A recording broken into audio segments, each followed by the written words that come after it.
Fucking MC Hammer should have been on this list over a lot of these motherfuckers. Man, but Hammer wasn't hip hop. Because I still feel like to this day the hip hop owes that nigga an apology. Why? Because they shitted on that nigga about. Think about this. MC Hammer told us to respect women, stay in shape, have fun, and pray. And then he did Pumps on the Bump. Because he was desperate.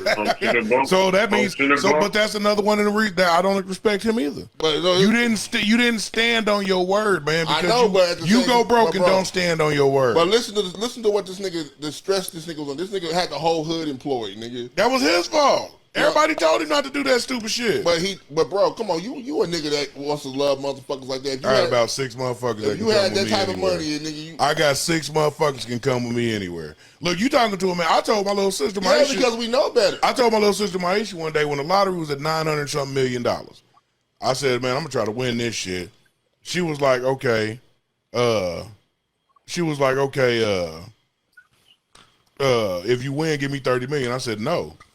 And she was, why not? She was like, why not? I said, what I'm gonna do is I'm gonna give all my siblings $1 million. Then I'm gonna take $15 million apiece and put them in trust funds so that they always generate money, and y'all gonna live off the interest of the trust fund. She wasn't understanding these trust funds get 9 or 10% a year. She was like, nah, I don't want to do that. Just give me mine or don't give me anything. Well, I won't give you anything. Well, MC Hammer could have put the whole hood on in a different way. He could have been like, I'm gonna make the money. These are people gonna be directly with me. You ain't getting yours now. Huh? Who was educating him then?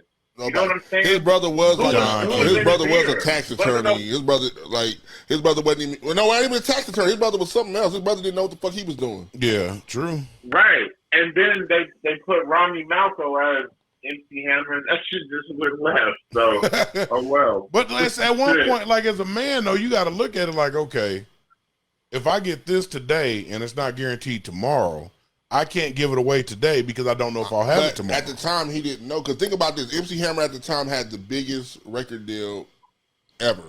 He did, but everything. It was I think it was like one rule of thumb that every black home should know. My parents have taught me this from when I was little. Everything that goes up must come down. But here's the thing, though. You got to understand. Now we know this shit. This was in 1989. That nigga got a $30 million record deal when it was unheard of in rap. And he should have invested that because he should have known. But he didn't know. He didn't know. Bro. That's like when I gave Marlon $100 and the nigga pilfered it on child porn or some shit. You know what I'm saying? The shit just don't work. Niggas did not know. Bro.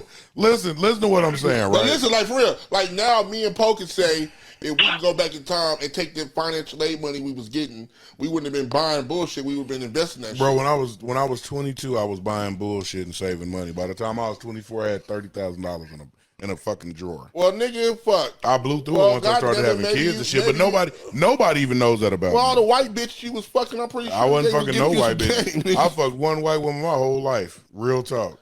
Hey, y'all ever fuck a white girl before? No. Shut up, Poe. But you have. I haven't. Poe don't know if when I was watching Malcolm X. He was fucking shit out the white bitches. What happened? Malcolm X was fucking shit out the white bitches. I was watching Malcolm X.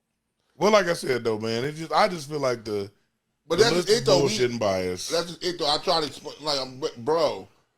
MC Hammer came from nothing, bro. I hear you. And his whole thing was he wanted niggas to be out the dope and all this shit. He didn't want motherfuckers doing drugs and shit. I feel you. And sometimes you feel like at the time $30 million in '89 was a lot of fucking money. Bro. It is, but if I got $30 million and I spend $30 million, then I have nothing. But that's just it though. And you gotta understand, no matter what age you are, and that's what I keep preaching to y'all about your kids and shit. You gotta preach to your kids how to spend, save, invest money. In 2020, yes, that sound logical, but back then niggas didn't know. My daddy was making $70K a year in '90, and we was living in a 2-bedroom house driving old vehicles. Even Michael Jackson, bro, before he broke off from his group and shit, like his money, he didn't really have much money to really speak of. Joe was controlling that money. Joe was controlling it. But once motherfuckers got in his ear, Paul McCartney and all them motherfuckers got in his ear about what to do. What year was this? In 80 fucking 81, 82. And I just said Hammer was 89, 90. But you're in 2020, you saying he should have invested that shit in stock. We didn't know. Fuck stock. I didn't say stock. I said he should have invested the money. Michael Jackson invested his money. Michael Jackson and MC Hammer was cool. You don't think that Michael Jackson was telling Hammer, hey, man, don't do that. But listen. Do this. But what happened was Hammer didn't listen to nobody. Hammer had 47 motherfucking cars that were his. He didn't know.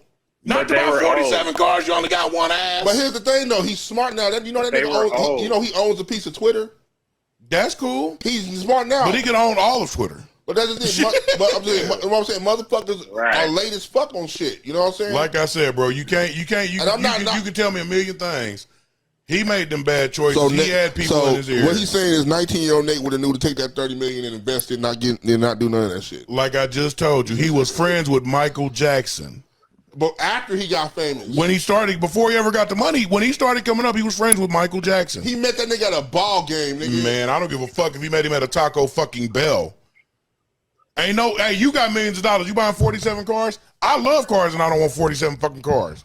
I could have $300 million. I'm not buying 47 cars. The problem with the entertainment business is motherfuckers will be on top and they'll get the money. Because you never think it's going in. Because there's a difference between advanced money and back end and front end money. Bro, when you come from nothing, I know like you don't know. You got to know.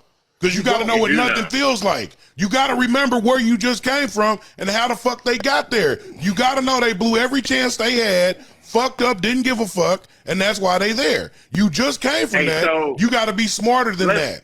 If you get all that money and you're not smart enough to do something different to put on for the hood forever, that's on you. You directly fucked up. So, you didn't help them people. You hurt them. There was an idea that this nigga Marlon had back when we was in college that we never actually really did it. What? It was like driving around in a half-empty van and picking up girls. Shut the fuck up, nigga. You talking about bang bus. What is wrong with this?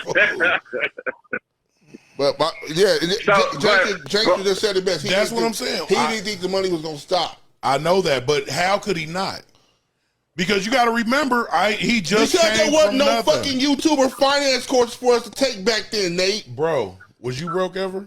Yes, I've been broke. Now, when you get money, do you spend like that, or do you try to save some? Depends on what's on sale and DoorDash. Nah, me personally, me as a man, I've been broke. I know what it's like to be broke, and we grew up kind of modest. But we're also in our with everything. We're also in our 40s. Bro, if I saved money in my 20s, he could have done it too. But nigga, you telling me that nothing in this? If you was 19 and got 30 million, you gonna take 100 niggas with you and buy 47 cars? Nate, you made common sense. You made super smart moves when you were younger. It ain't about being smart. And you also had the mind. You also have a pretty good mind of a hustler. And I'm not. That's as far as I'm gonna go with that one. But you had the game.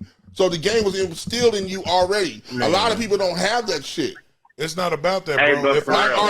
For instance, Will Smith, well, no, not Will Smith, what's his name? Shaquille O'Neal. Right. When he got his first $1 million check, that nigga said he blew $1 million in like a week or some shit. He did. He bought his mama a car, his daddy a car. And he didn't know better. His stepdaddy a car. The only difference between him and Hammer is that he's a ball player and he's good, and that money he got that money. The difference between him and Hammer is that first million was just part of the millions already guaranteed in his contract. But Hammer had a $30 million contract. No. Yeah, that was the difference. No. But okay, this is what I'm saying, bro.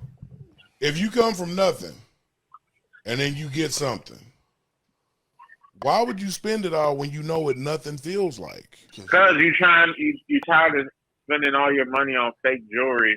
I wouldn't buy fuck super hookers in the bar. Man, it was a cat, but.